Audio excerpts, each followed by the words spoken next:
শুধু মন্দির নয়, এবারে ভোটের ময়দানে কিন্তু ভোট প্রচারে দীপক অধিকারী ইমাম মুয়াজ্জেমদের মিটিংয়ে সভাতে হাজির হলেন, আশীর্বাদ চাইছে। এবারে সরাসরি কিন্তু সংখ্যালঘু যে ইমাম মুয়াজ্জেমদের সভা, আর সেই সভায় কিন্তু বক্তব্য রাখলেন। সরাসরি বক্তব্য থেকে তিনি কিন্তু বলছেন যে আপনারা আশীর্বাদ করুন, আপনাদের আশীর্বাদ সরাসরি কিন্তু ঈশ্বরের কাছে পৌঁছায়। আমি যেমন জয়লাভ করতে পারি এবং আপনাদের উন্নয়নের কাজ করতে পারি ঘরের ছেলে, কিন্তু কেশপুরের সংখ্যালঘু ভোট কোন দিকে যাবে 7 জুন ভোট জনগণ কার দিকে দেয় তা কিন্তু নজর থাকবে। কিন্তু সরাসরি কিন্তু কেশপুরের ইমাম মুয়াজ্জেমদের সভা থেকে বক্তব্য রাখছেন কেশপুরের ভূমিপুত্র দীপক। সাধারণ মানুষ এটা মনে হয় কি আপনারা দোয়া করলে সেটা ডাইরেক্টলি ঈশ্বরের কাছে যায়, মাঝখানে কেউ নেই, আপনারা আছেন, ঈশ্বর আছেন। যেরকম আমাদের পুরোহিত, তারা যখন আমাদেরকে কি বলবো পুজো করে, তখন আমরা ভাবি কি তারা ডাইরেক্টলি ভগবানের সাথে কানেক্ট করে। তো আপনাদের এটাই বলবো কি জিতবো হারবো সেটা পরের কথা, কিন্তু দোয়া করবেন ঈশ্বরের কাছে যেন কেশপুরের উপরে কারো নজর না লাগে। কারণ কেশপুর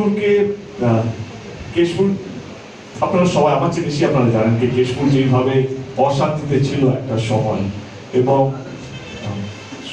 কেশপুর এমন একটা বিধানসভা যেখানে আজ অব্দি কোনো দাঙ্গা হয়নি, হিন্দু মুসলিমের কোনো দাঙ্গা হয়নি।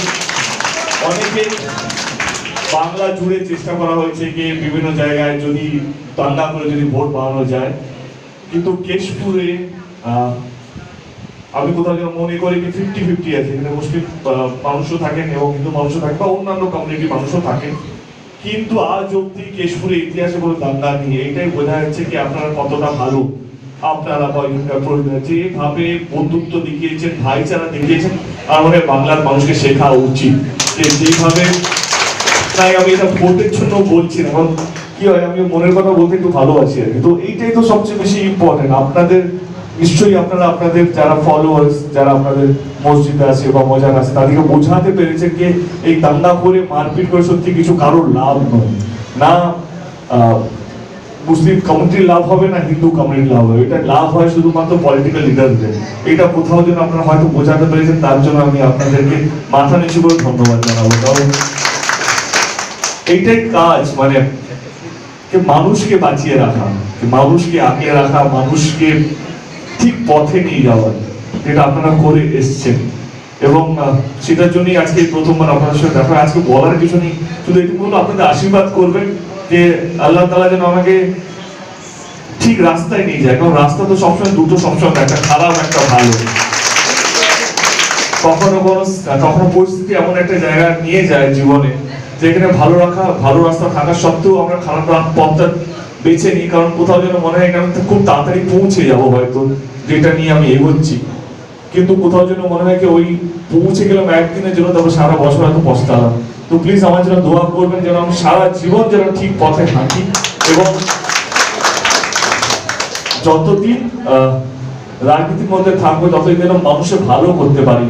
মানুষকে কষ্ট দিয়ে, দুঃখ নিয়ে, তাদের টাকা মেরে আমি জীবনে বড়লোক হতে চাই না। আমি তাদের ভালোবাসা নিয়ে বড়লোক হতে চাই, আমি তাদের ভালোবাসা, তাদেরকে ভালো রেখে বড়লোক হতে চাই। এই দোয়াটা আপনারা আমার জন্য করবেন, কারণ আমার নেতাদের এরকমই হওয়া উচিত যে মানুষকে ভালো রাখবে। আপনারা আমাদের গর্ব, কেশপুরের গর্ব। কারণ কেশপুর, আমি যখন আমার মনে আছে আমাকে একটু আগে শুরুতে জিজ্ঞেস করলো তুমি কি ব্রাহ্মণ, তোমার কি পৈতে হয়েছে, এটা এখনো মনে আছে। আমার মজদায় গ্রাম ছিল, শক্তিপদ অধিকারী আমার জেঠু, তখন আমার পৈতে হচ্ছিল যখন আমি 15 বছরের ছিলাম। আমি যখন 3 দিন অন্ধকার রুমে থাকতে হয় পৈতে হওয়ার পর, আমি যখন উপরে ছিলাম অন্ধকার রুমে, আমি শুধু বোমের আওয়াজ শুনতাম, গ্রামের উপর অ্যাটাক হয়েছে, এই বোম পড়ছে, সেই বোম পড়ছে, অমুক হচ্ছে, তমুক হচ্ছে।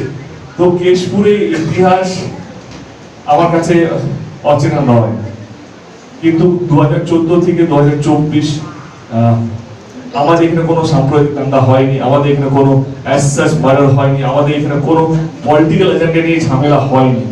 তো সেটা কোথাও যেন ডেফিনেটলি আমার মনে হয় তার অনেকটা শ্রেয় আপনাদেরকে যায়, কারণ আপনারা আপনাদের মানুষকে ঠিক মতো বোঝাতে পেরেছেন, সেটা আমার মনে হয় যে কোনো গুরুর কাজ হয়, এবং আপনারা আজকে সোসাইটির গুরু। তো সেজন্য হাত জোর করে ধন্যবাদ জানাবো। রাজনীতি কি বলবো, আজকে তো দেশটা যত এগোচ্ছে আমরা অতটাই পিছনে যাচ্ছি আর কি। হয়তো খাতা কলমে আমরা অনেকটা এগিয়ে আছি কিনা দেশ এরকম, কিন্তু আমরা অ্যাকচুয়ালি সত্যি কথা বলতে গেলে প্রথম কভারটাতে তার পরের পাতা দেখলে আমরা অনেকটাই পিছিয়ে চলে আসছি। কোথাও ধর্মটাকে এমন ভাবে লিডাররা ইউজ করছে, সব কম বেশি করে মোটামুটি সবাই ইউজ করছে। কে আমরা মন্দির করেছি, আমরা মুসলিম পক্ষ, আমরা এই পক্ষ, কিন্তু আমার মনে হয় কি নির্বাচন জেতার পর কে কতগুলো মন্দির করবে, কে কতগুলো মসজিদ করবে, সেটার জন্য তো নির্বাচন হচ্ছে না।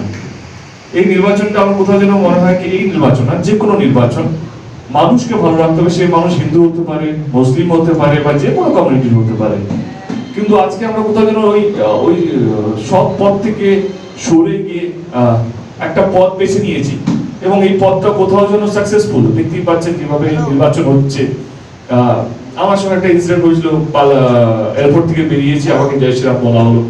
আমার রাগ হয়নি, কারণ আমার তাকে এরকম ভাবে মাথা ব্রেন ওয়াশ করা হয়েছে কে কোনো টিএমসি দেখলে জয় শ্রীরাম বলতে হবে বা পাল্টা জয় বাংলা হতে হবে না। এয়ারপোর্ট তো মন্দির নয়, এয়ারপোর্টে হঠাৎ করে জয় শ্রীরাম বলতে গেলেই বা কেন? আমি কোনো মন্দিরে গেলে হয়তো মন্দিরের নাম হলো, বা মসজিদে গেলে একটা স্লোগান এলো।